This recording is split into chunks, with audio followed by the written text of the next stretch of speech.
निपुण भारत अभियान के अंतर्गत जो दो मूलभूत शब्दों का इस्तेमाल किया जा रहा है, पहला है मूलभूत साक्षरता, मूलभूत भाषा, और दूसरा है मूलभूत संख्या ज्ञान और गणित कौशल। इन दोनों महत्वपूर्ण पहलुओं को आज हम ध्यान से समझने का प्रयास करेंगे। वास्तव में दोनों है क्या चीज़, निपुण भारत अभियान इन दोनों शब्दों का क्या अर्थ लगा रहा है, इसको आज समझने का प्रयास करेंगे। सबसे पहले मूलभूत भाषा और साक्षरता पर अपनी समझ स्थापित करते हैं। कोई भी भाषा को सीखने के लिए भाषा का पूर्व ज्ञान, भाषा का पूर्व ज्ञान कहने का अभिप्राय है कि वो घर में वो कौन सी भाषा को सीख रहा है, जान रहा है, उसकी बोली क्या है, उसी से संबंध स्थापित करता है कि कोई दूसरी भाषा को वो कैसे सीख पाए। साक्षरता कौशल का निर्माण करने में वो सहायक होता है। बच्चों की अपनी गृह भाषा में मजबूत पकड़ होती है, तो वे अंग्रेजी भाषा हो या संस्कृत भाषा हो या हिंदी भाषा ही ले लीजिए, उसको अधिक सरलता से सीख सकता है। स्कूलों में भी मूलभूत साक्षरता कौशलों को जो पोषित किया जाता है, उसमें अधिकतर उस भाषा के प्रति अध्यापक की समझ और दृष्टिकोण निर्भर रहती है जिस भाषा को बच्चे स्कूल में लेकर के आते हैं, अर्थात जो उनकी गृह भाषा होती है। मूलभूत भाषा और साक्षरता का जो भी मुख्य घटक है उनके बारे में हम आपको बता रहे हैं, जिसमें पहला है मौखिक भाषा विकास। पढ़ना लिखना के कौशल के विकास के लिए मौखिक भाषा का विकास होना बहुत ज़रूरी है। जब तक वो मौखिक रूप से अपनी अनुभवों को बताएगा नहीं, तो उसका पढ़ना लिखना व्यर्थ है। अपने मौखिक भाषा का विकास होना चाहिए। बच्चा अपना समस्या बता पाए अध्यापक को। जो बच्चा अपनी समस्याओं को अपनी मौखिक भाषा के जरिए अध्यापकों तक तो पहुंचा लेता है, तो उसी का पढ़ना लिखना भी आसान हो जाता है। दूसरा है पठन बोध।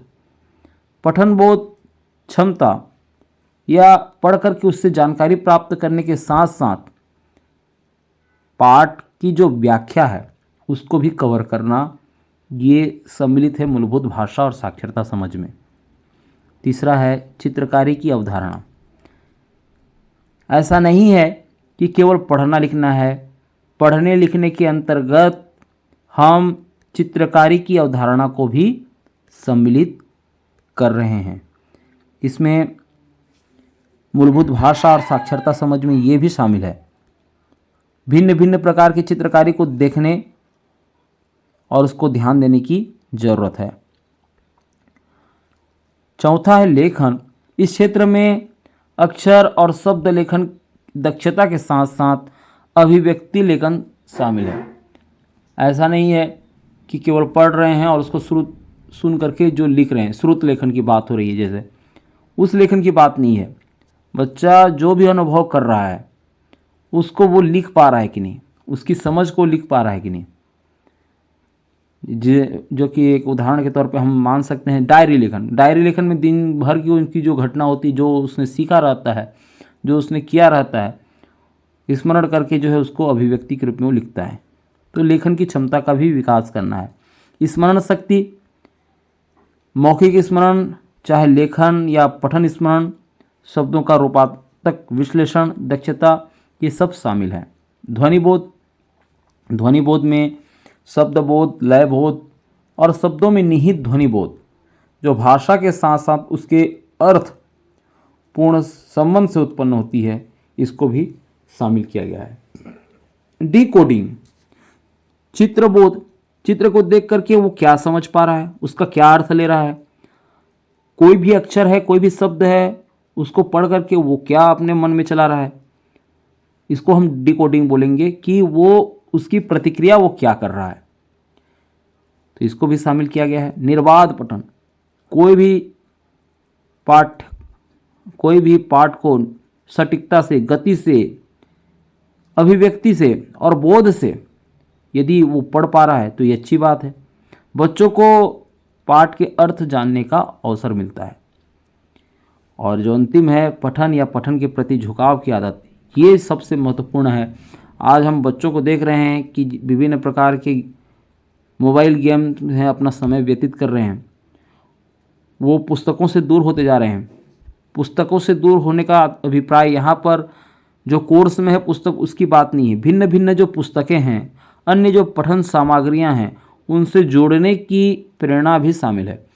तो ये निपुण भारत अभियान मूलभूत भाषा और साक्षरता समझ में इसको शामिल किया हुआ है। आगे हम देखें मूलभूत संख्या ज्ञान और गणित कौशल है क्या। मूलभूत साक्षरता का अर्थ तर्क योग्यता और साधारण गणितीय सिद्धांतों को दैनिक जीवन में समस्याओं को सुलझाने में प्रयोग से है। ऐसा नहीं है कि गणित तो पढ़ लिया, पहाड़ा तो जान गया, लेकिन उसका इस्तेमाल करना वो अपने दैनिक जीवन में नहीं कर पा रहा है, तो ये फिर समस्या खड़ी हो जाएगी। संख्याओं के साथ साथ जितने भी गणितीय कार्य हैं, स्थानिक जो समझ है, किसी प्रकार की बातचीत और दैनिक जीवन के कार्यों को वो निपटारा कर रहा है गणित के जरिए, तो ये मूलभूत संख्या ज्ञान और गणित कौशल के अंतर्गत आएगा। तो इसमें से जो महत्वपूर्ण पहलू है, मुख्य जो पहलू है और घटक है, उसमें से शामिल है प्रारंभिक गिनती अवधारणा। बच्चे को क्रम से गिनना और समझना आना चाहिए। कोई भी संख्या को क्रम से गिन रहा है, समझ रहा है। संख्या और संख्या संबंधी जितने भी गणितीय कार्य हैं, जो कि गणितीय विधि में दक्षता के लिए जरूरी परंपरा को सीखना, उसमें से अंकों को दर्शाने के लिए जो मूल दशांक प्रणाली का प्रयोग करना, किस प्रकार से संख्या को आगे बढ़ाया जाता है। आकार और स्थानिक समझ होना चाहिए। 3 अंकों का उसमें साधारण घटा जोड़, गुणा भाग, गणना, ये सबको जो है अपने जीवन कार्यों में प्रयोग करना उसको आना चाहिए। मापन में 3 अंकों तक का एक मानक रखा गया है, उससे ज़्यादा वो सीख लेता है तो और अच्छी बात है, लेकिन मूलभूत रूप से हम देखें कि उतना तो आना ही चाहिए।